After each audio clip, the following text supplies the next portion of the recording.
Hi, everyone. Thank you for joining us. My name is Cody. I work with the Cincinnati Museum Center, and we are here today speaking with one of the stars of Superpower Dogs, Ricochet, and her human companion, Judy Fridono. So, Judy, thank you so much for being with us. I know that I myself am a huge dog lover. I have two dogs. They're my dogs. Oh, So the fluffy one, his superpower is eating cheese, and the spotted one, his superpower is um, eating just about everything else. yeah. But Ricochet is her superpowers are a little more advanced than that. She is a two-time Hall of Famer. She's a surface dog, and she's just truly remarkable. She's beautiful. She's a little snuggle bug right now. Why don't you tell us a little bit about Ricochet? Introduce us to her. Well, as you can see, Ricochet is laying down. She's a red golden retriever. Okay, now you can't see her face so much. Let me see if I can fix the camera again. There she is. The other dog you see is Corey, who wants to be in on everything. Come over here, Corey. Corey's look at Corey. She's just so happy to be part of it. Corey is just looking at me because she wants a treat. What's her superpower? Corey she thinks everybody that's in the water at the beach or in a pool is drowning.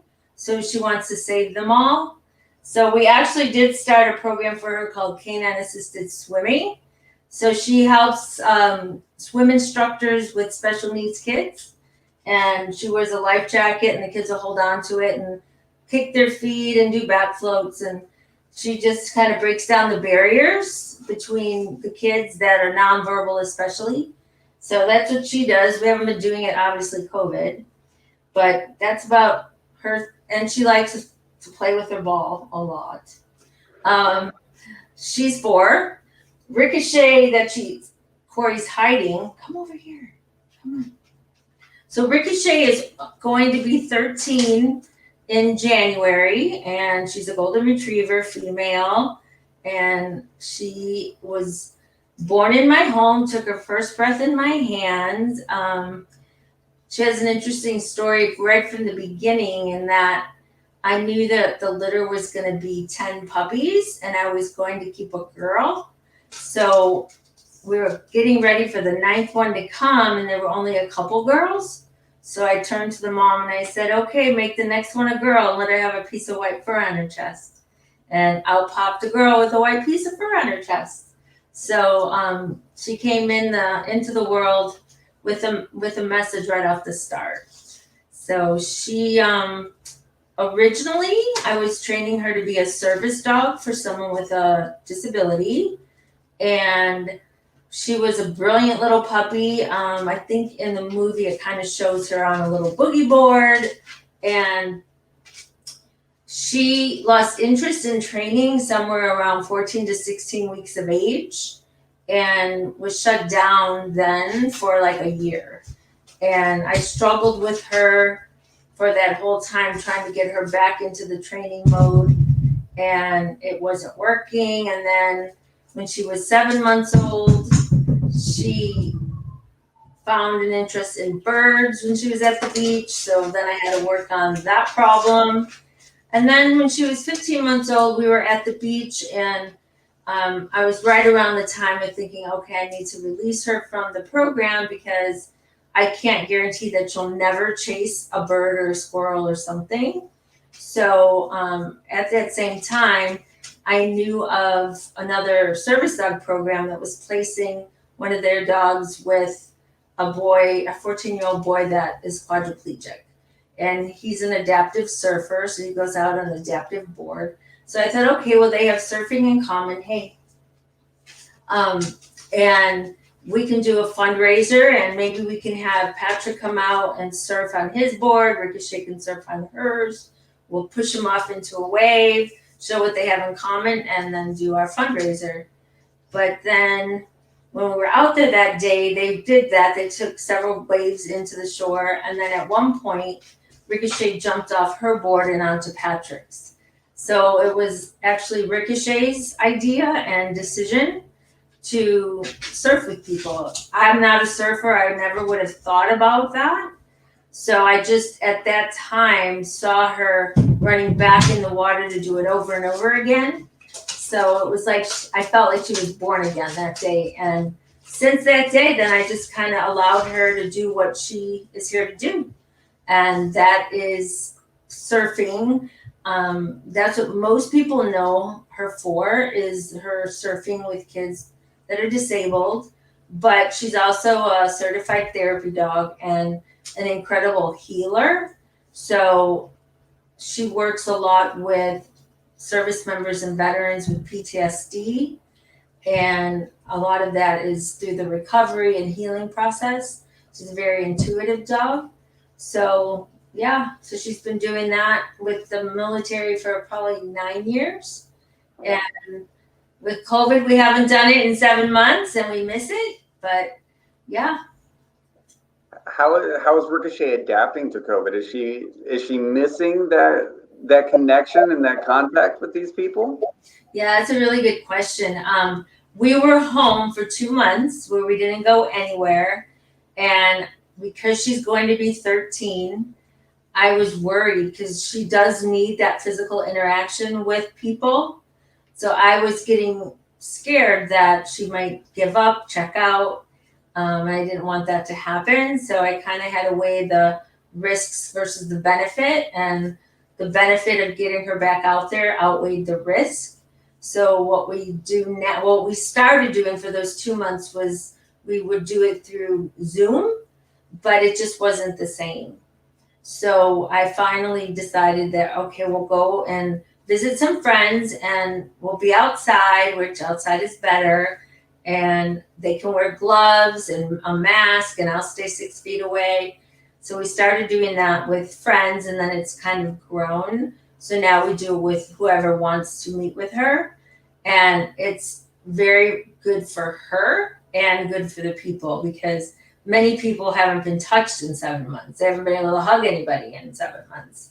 So we know that dogs don't transmit the virus. So she's safe. It's just that we want to keep the people visiting with her safe. That's why we take the extra precaution with the gloves. Great. This is all about being adaptive, right? And about finding a way.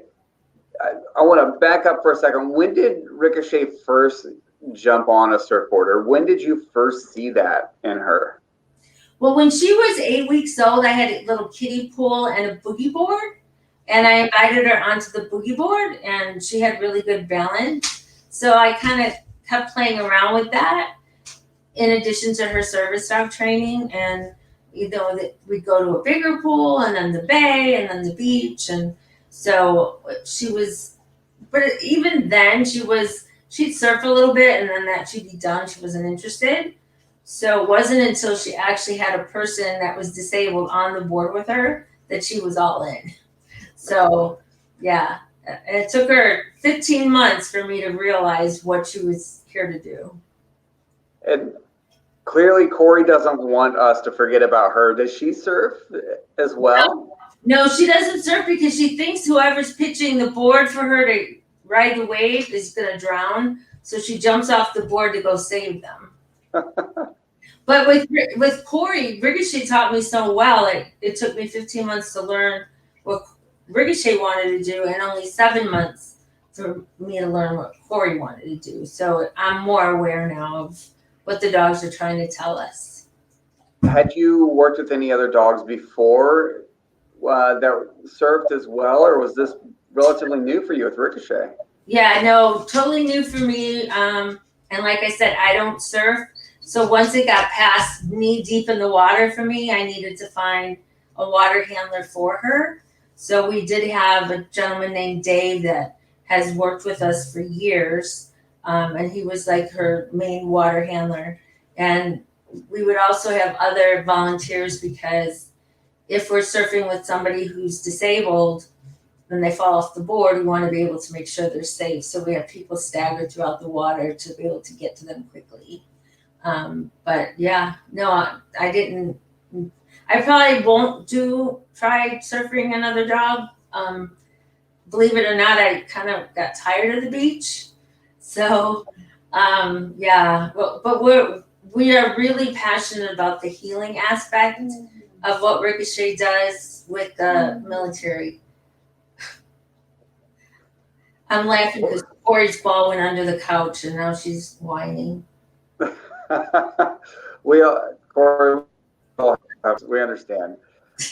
What what do you see in those people that Ricochet works with? How do they respond to her? And what do you think is so transformative about that moment and about that interaction? Well, I continue to learn with every person she interacts with. But what Ricochet is able to do is she gets very deep into a person's soul energetically or something. To be honest, I can't explain it. I've talked to several scientists and they can't explain to me how she does what she does, but she connects with people instantly and very deeply. So she'll, through her behavior, I call it metaphorical behavior, where she'll do something that will show me what a person is feeling. So, for instance, there was a Navy woman that had been in for 20 years, and she was in the therapy dog program with us. And Ricochet, we were walking to go out, but she stopped with the woman, because the woman was holding the leash, stopped with the woman at a doorway to an office. And so, knowing now how to read her, I asked the woman, I said, do you feel like a new door is opening for you, or you're ready to go through a new door or something like that? And she said yes.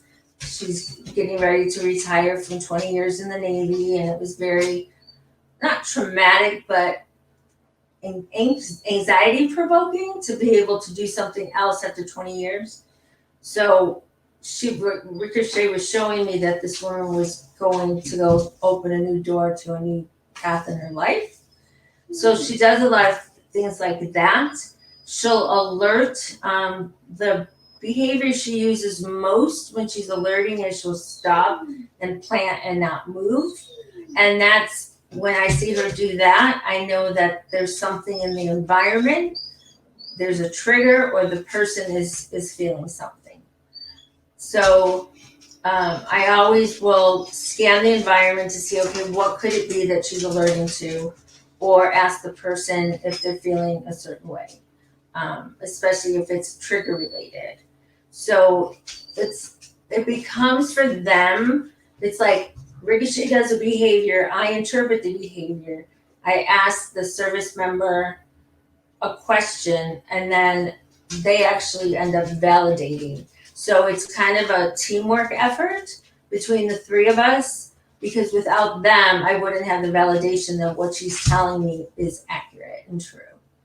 So she does a lot of that. And what happens too is now, especially with PTSD, because you can't see it, it's not a physical disability.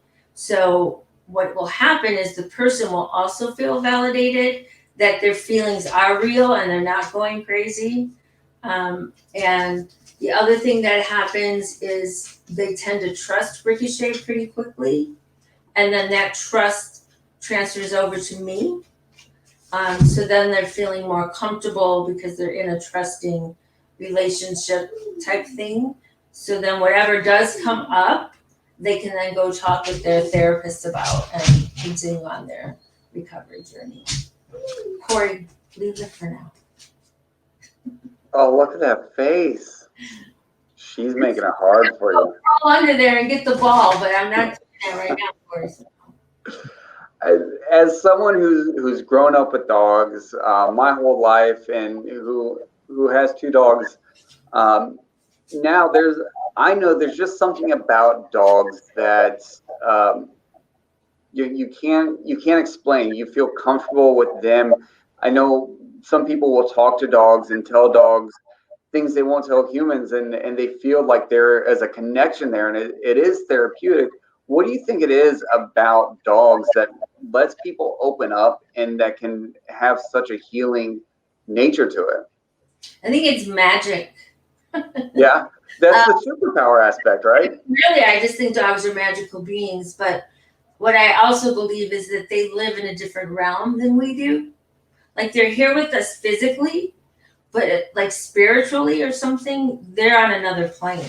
Like they know things way different than what we do. I think because they don't talk and they don't have words, their behaviors and their intentions and their just ability to connect is greater, because honestly words get in the way. And I'll give you a really good example of that is a lot of children with autism don't make eye contact. So a lot of times the teachers or parents or clinicians, whoever it may be, try to get them to make eye contact.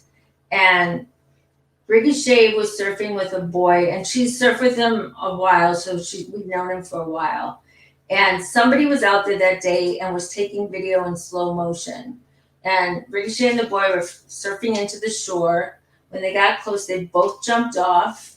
Ricochet immediately turned her head to look at the boy to make sure he was okay, and didn't take her eyes off of him until he looked at her for a second, a split second.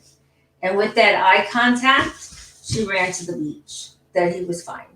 So it doesn't take a lot. Like they are communicating, like the kids, especially kids with autism and the military with PTSD, are the two populations that I think the difference for that is doctors and clinicians and teachers and whatever are all trying to get them to live in our world per se.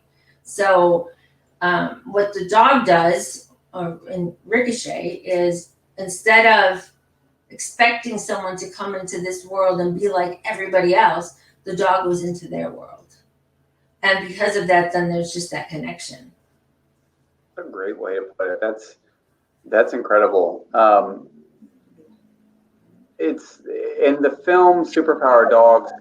Among the dogs that you meet, you meet Tony and Tipper, and it talks about their sense of smell and how their ears help with that as well. And Henry's sort of prey instinct to help to go out and find someone, and it's all very much based on biology and kind of this instinct.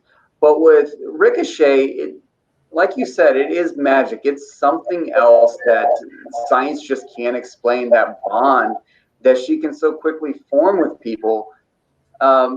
So, and that's what you see in the film. It comes across really, really well. What was the experience like working on the film? How did you even get involved with Superpower Dogs? Daniel Ferguson, the producer, called me one day and said, "Hey, we're making this IMAX film.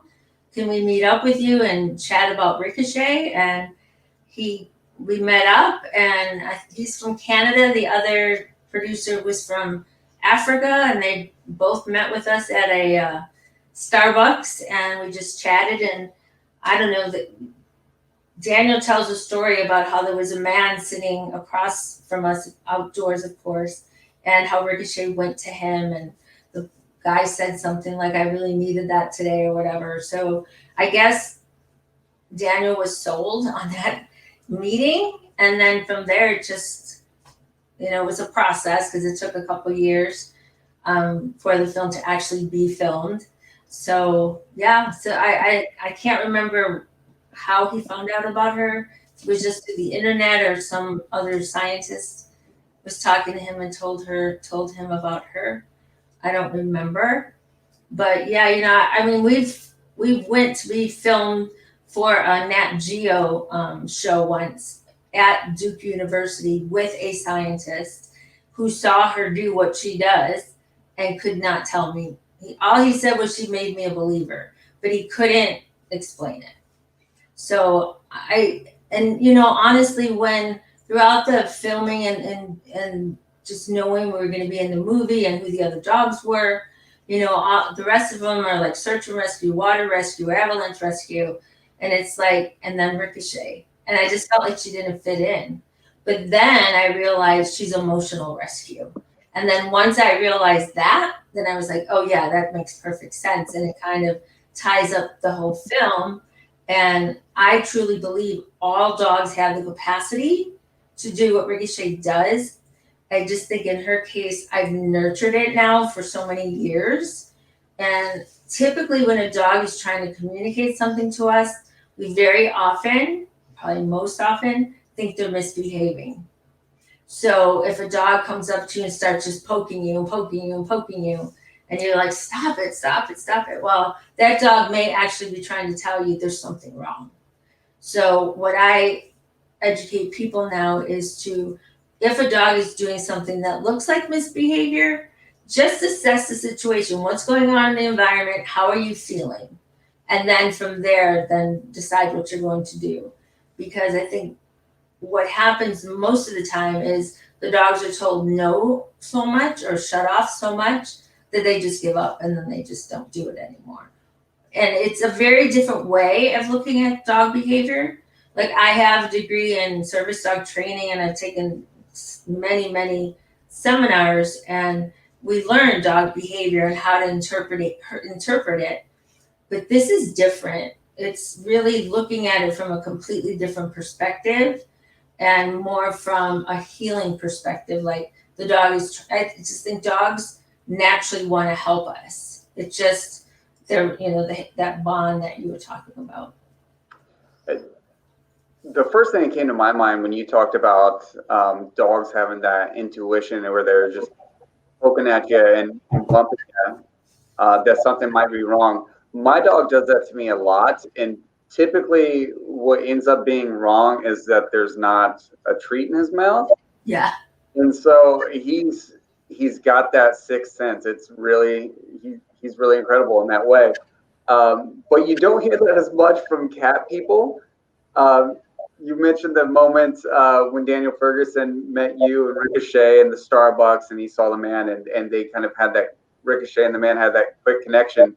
You don't see that with cats because, and I know we likely have cat people who are watching, and but more when you make that eye contact with the cat, you're like, I'm sorry, I won't do it again. I won't look your way again.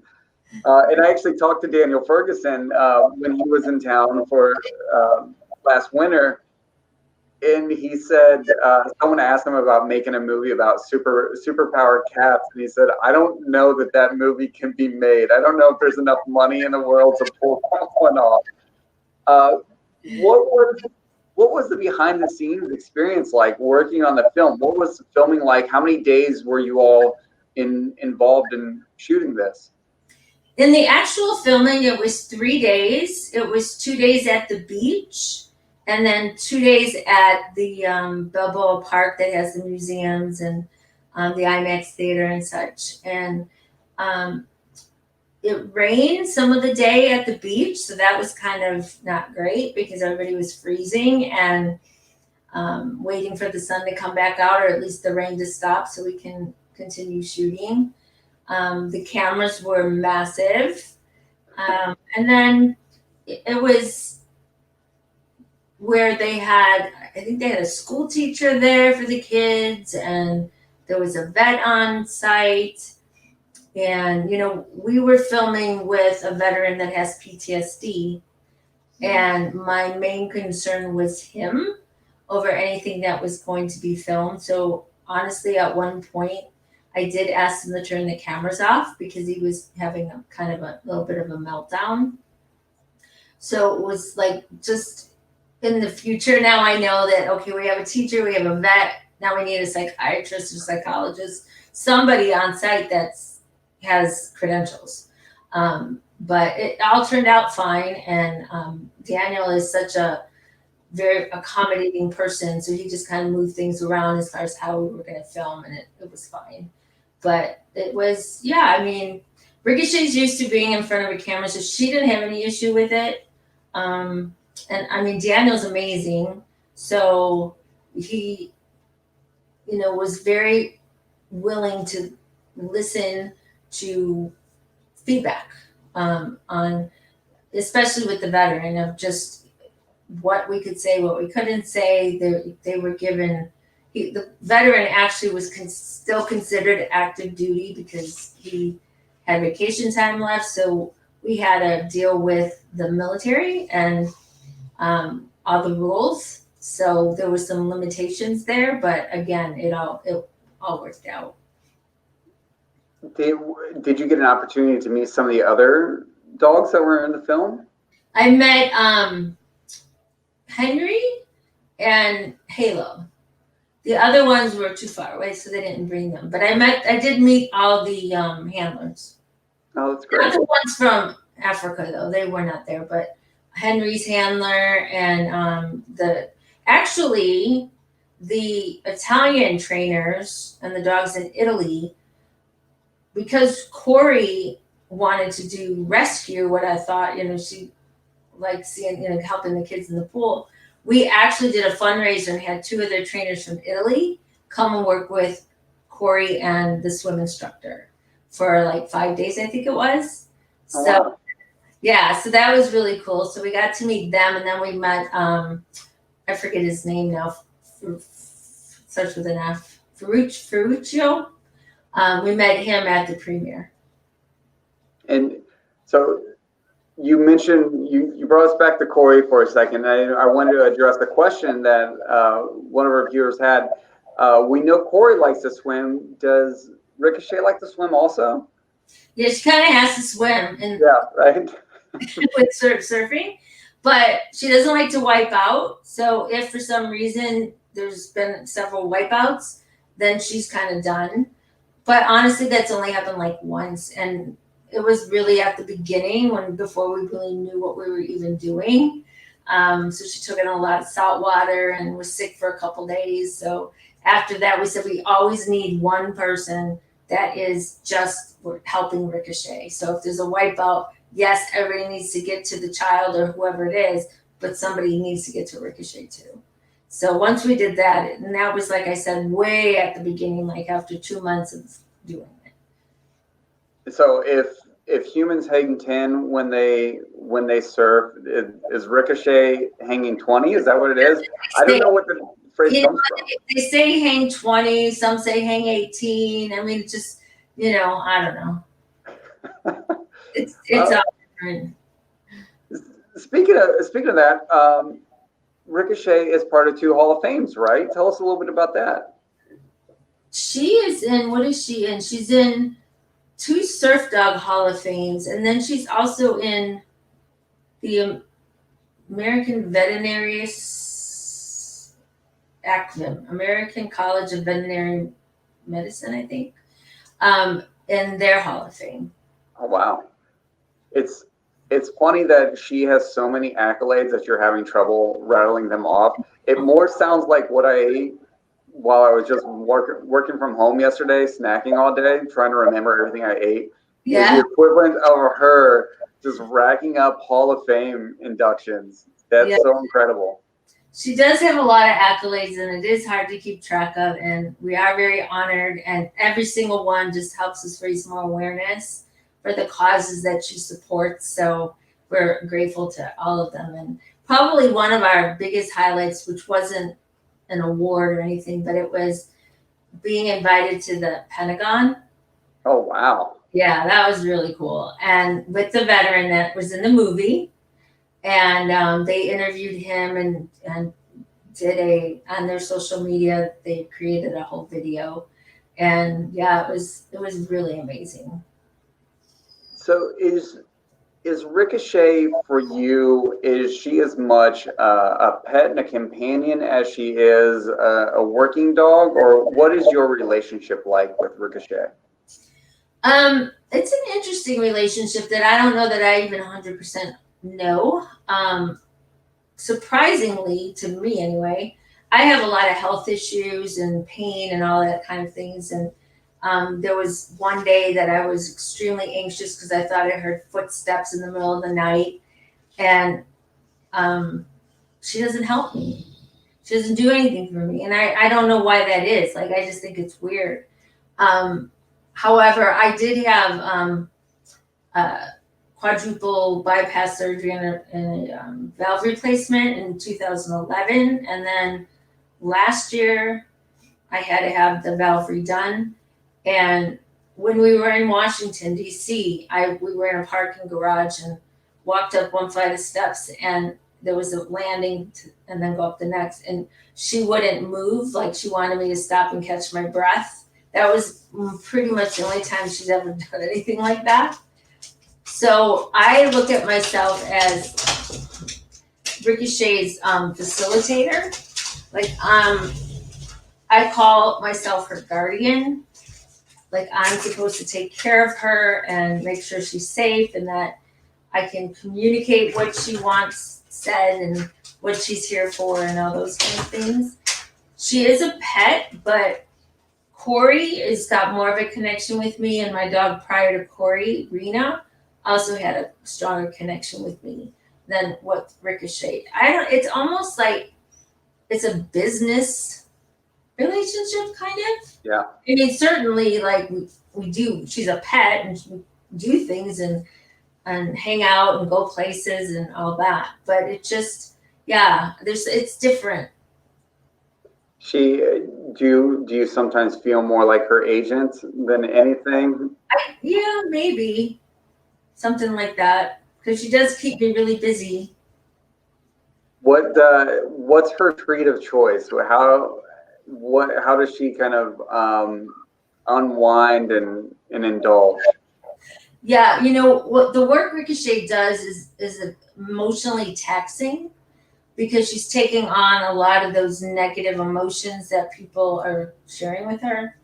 So the way that she releases it, because I was afraid at first that she was going to hold on to it and then she'd get sick.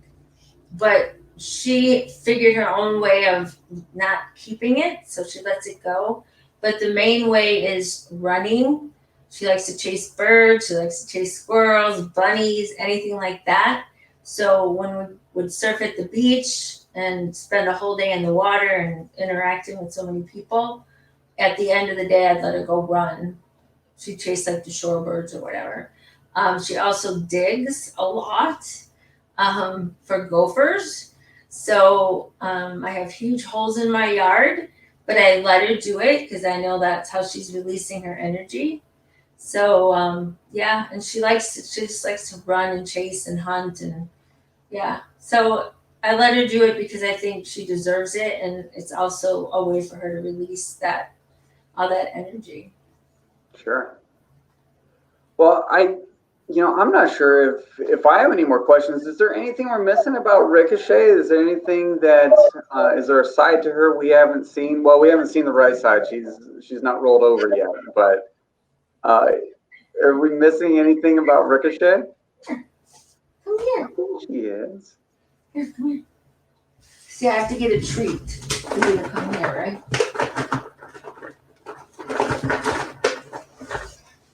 All right, now come here. Say hello. Ricochet, hello. Hello from Cincinnati. Say hi, everybody. She's like, if I'd have known this was part of the requirement, I've been snacking the whole time. Yeah. Well, Judy, Ricochet, thank you both so much. We really enjoyed seeing you in the film, learning more about both of you and the work that you're doing. It's really incredible and really powerful. And I think a lot of us feel elements of that same bond with our dogs and with our pets, but clearly Ricochet is something special, and she is changing lives and helping lives, and it's so special to see. And thank you for sharing that with us today and in the film Superpower Dogs. For those who have not seen the film, it is still showing at Cincinnati Museum Center. So you can catch that in the OmniMax. So Ricochet is not only in front of you, but the ocean scenery is beside and above you, and is really incredible. And I tried to have Ricochet in the theater. We had the Dome Theater here. Yeah. And she was like, "What the heck is up there?" Like I had to take her in the lobby. So they need to have like a dog day at the theater where you have squirrels just everywhere in the OmniMax. and so they can really just go crazy. That would be amazing. That would be like your dream. I'll see what we can do. If we can get one organized here, we'll have to fly you in. For sure. We would do that. Well, Judy, Ricochet, thank you both so much. And Corey, of course, you made some really well-timed cameos. For those of you watching, if you really enjoyed this, or if you've seen Superpower Dogs and you enjoy the film, consider donating to Cincinnati Museum Center at cincymuseum.org/donate to help support future programs like this and the work that we are doing in the community. And you can always go to superpowerdogs.com to learn more about Ricochet and the film, and to check her out there. So thank you all very much. And again, Judy, Ricochet, thank you for your time. Thank you. Ricochet's on social media under Surf Dog Ricochet. So Surf Dog Ricochet. Well, I found a new follow for sure. Yeah, she's on, I think, pretty much all of the social media, but yeah. She has to be. Thank you so much. See, you are kind of like her agent. I know. That's funny. When you're dealing with that kind of superstar. So thanks again. Everyone have a great day. All right. Bye. Bye.